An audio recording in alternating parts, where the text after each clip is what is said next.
Hey guys, welcome to Cherokee National Forest. Last time we were in the Cherokee was New Year's Eve. That was over on the Unicoi side. I'm at Dennis Cove, and we're going to go see if we can find a waterfall. It's a beautiful morning. It's 47 degrees. Getting near the end of February.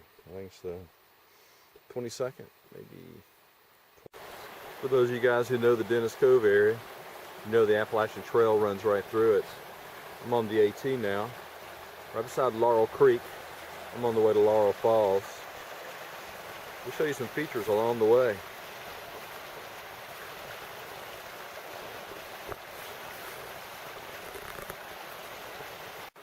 For you guys that hike on ungroomed trails, you know anytime you see the wilderness sign, it's going to be rough going. But this section of trail, for the next mile, mile and a half, is very nice, very flat.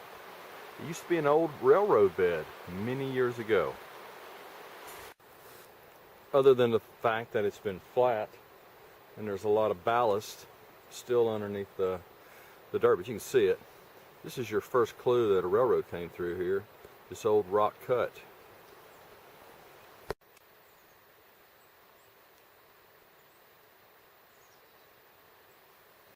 So the train came that way. We're going to take a right and go that way on the Appalachian Trail. But years ago, across this little gorge was a bridge. And the train kept going straight. I'll show you where it came out after we hike over. I'm still on the way to that other rock cut where the train came out. But we're getting ready to cross the gorge on the AT. And years ago, I did a Hawkeye. And I climbed that rock face right in front of you.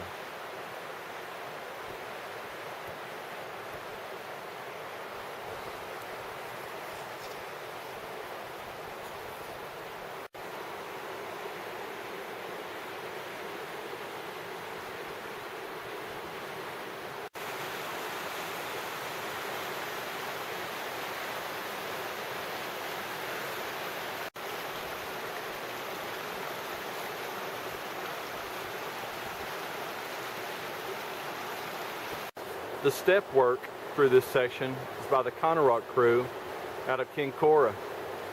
And all hikers have heard of Bob Peoples. Just incredible amounts of work that he's given to the trail. And the stonework through here, very impressive. Those have been there for a long while, Yeah. have they not? Longer than this redo. But the redo that you just experienced right before you crossed that bridge is very recent. Anyway guys, we're on the other side of the cut, looking down into the gorge where the bridge was. And here's that second rock cut where the railroad came through. And just met a lady with her hound dogs who scared me to death. Okay, for you guys thinking about coming to Dennis Cove, hopping on the AT and coming to this incredible set of falls. If you keep going straight here, you'll eventually end up at the shelter. This is the Blue Blaze Trail for high water. But I'm going this way. I'm going to follow this lady and her dogs to the falls. You can hear them from here. Yeah. Okay guys, here's the prize. A few minutes, going to set up a hammock and a time-lapse camera. See you in a bit. Hey, I'm down here at the falls. Camera's doing its thing. Trying something new, something different. Repurposing an old telescope head. It'll move in both axes. And this is what I'm doing the time lapse with. Hopefully to slowly reveal the falls. You can see this telescope head is going to slowly move up.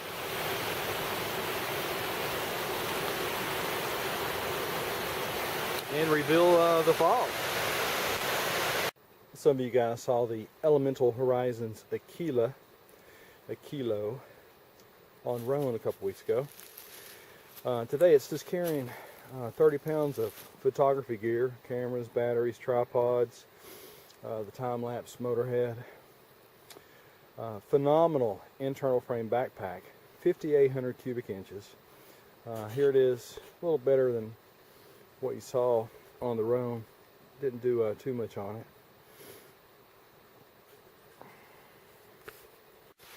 Here's one thing I like about it, the giant side pockets, just like I had on the Own. This is a full-size tripod, really good that it fits in that side pocket. Of course, the other side pocket stuffed with water bottles. What is this thing over here?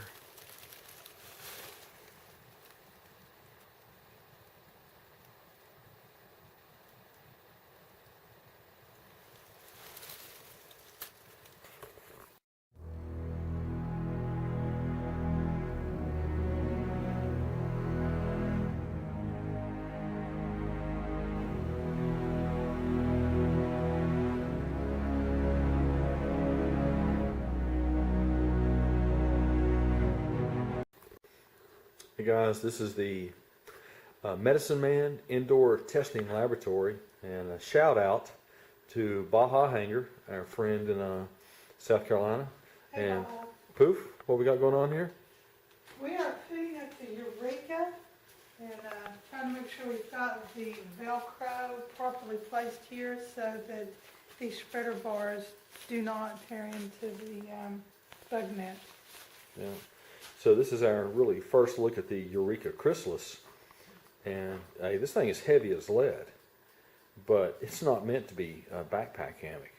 But as far as paddle camping, car camping, this thing's pretty sweet. Yeah. Now go ahead and climb in.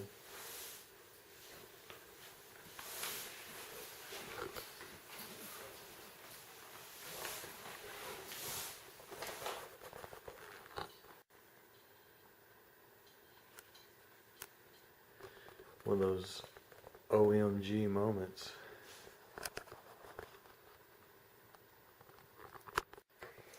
After setting up the whole system, all I can say is this is pretty sweet. We've added the camper sleeve, which is the waterproof fly. You can see the vents. Point out a vent, Poof. Yeah, so This is the Velcro. we assume that's the head end where you'll be breathing. But overall, this is a slick system. So thanks, Baja Hanger. We like it. Looks like it'd be just an awesome paddle camping hammock setup.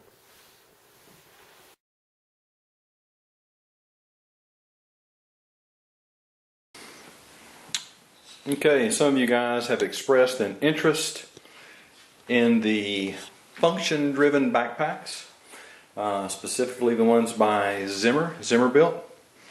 Following the lead of Sarge Vining and hanging out, I followed the Pied Piper, and this is a Zimmerbuilt pack with the emphasis on the needs of hammock hangers. And I'm going to show you guys my completed loadout with lots of extra stuff that I wouldn't be carrying, you may not be carrying, but to give you an idea of the potential. And we'll start giving you a rough idea of how big this pack is. It's the way it's stuffed now. It's 26 inches tall and roughly 21 inches wide, thereabouts.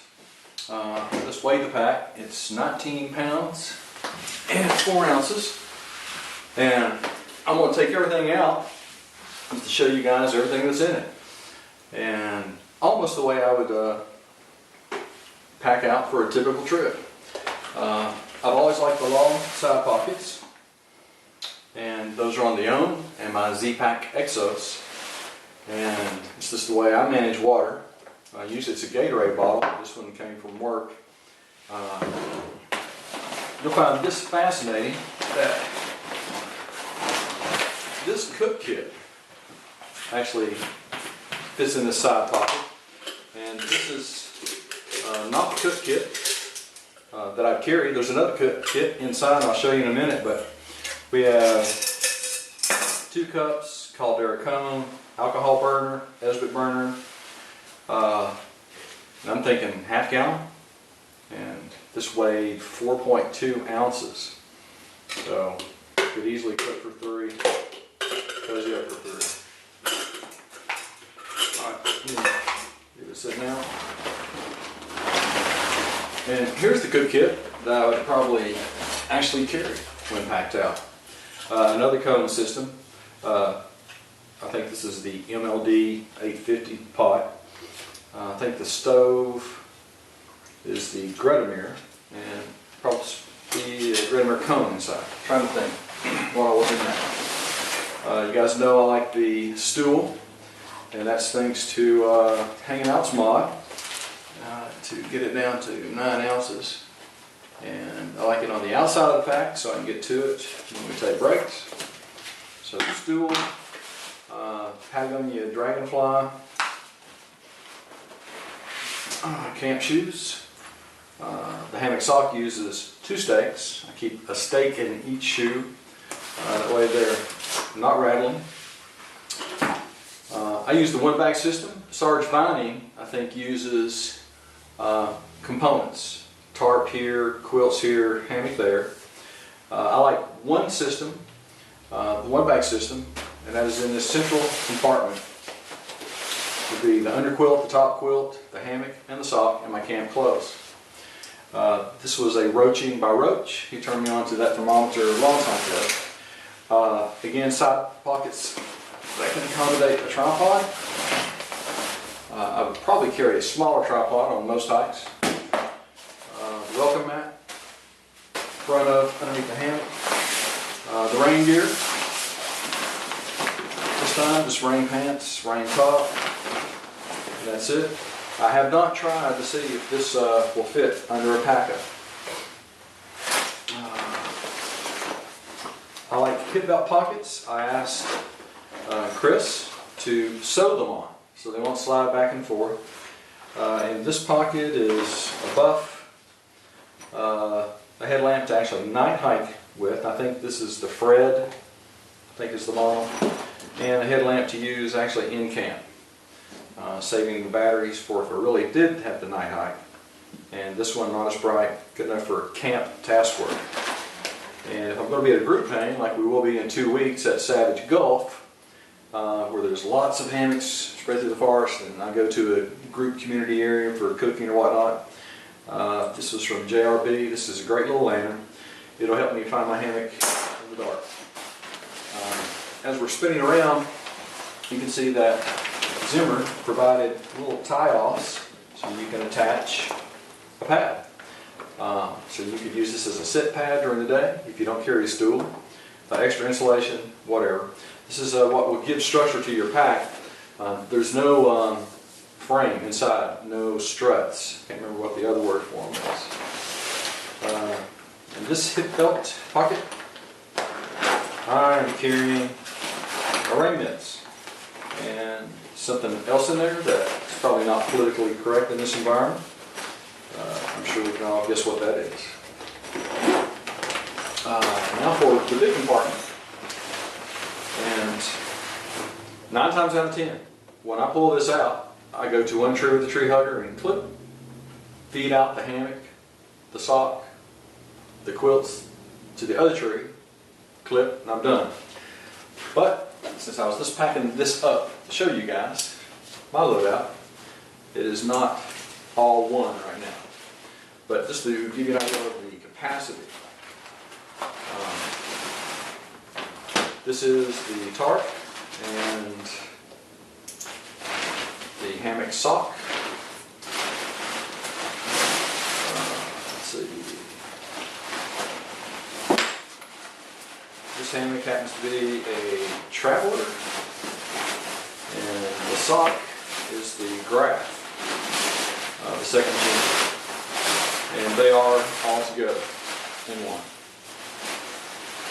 So I can spread it out and show you that it is a hammock sock and that there's a traveler inside. Next, inside is a Cuban dry sack, and eventually I'll get around to seam sealing the inside of this to make it waterproof. Down booties, down pants, Black Rock down vest, down hat, down mitts, hat drawn.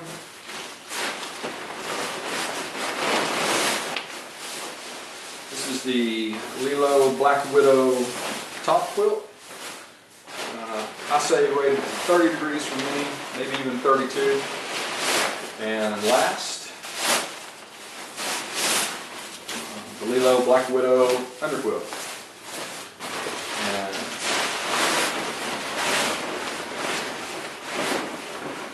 okay, so you think we're done, but we're not. Now we actually get to the internal pockets. Everything accessible while you're hiking. You don't need to assess this until you're setting camp, nor do you need to assess this until you actually get to camp. And this is where food, camp clothes, Crown Maple,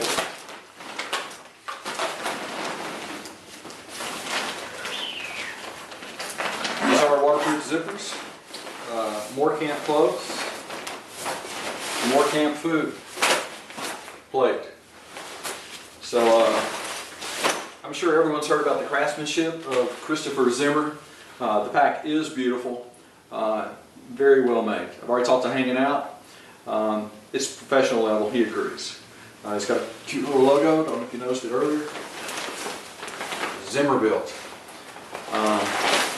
Since it is still an internal frame backpack with no stays, I think that's what they call it, aluminum stays or carbon fiber stays, I would still keep my total pack weight to under 20 pounds for best comfort. Something else internal are little hooks, so you could actually affix the pad inside the pack if you want, your choice. When you specify the construction of your Zimmer pack, you can specify it down to the T, to where the drain holes are, to where additional tie-off points are, if you want to carry an extra pad down here. So, that's it. I don't know if it helped. Hope so. Take care and see a lot of you guys in Savage Gulf in 2 weeks.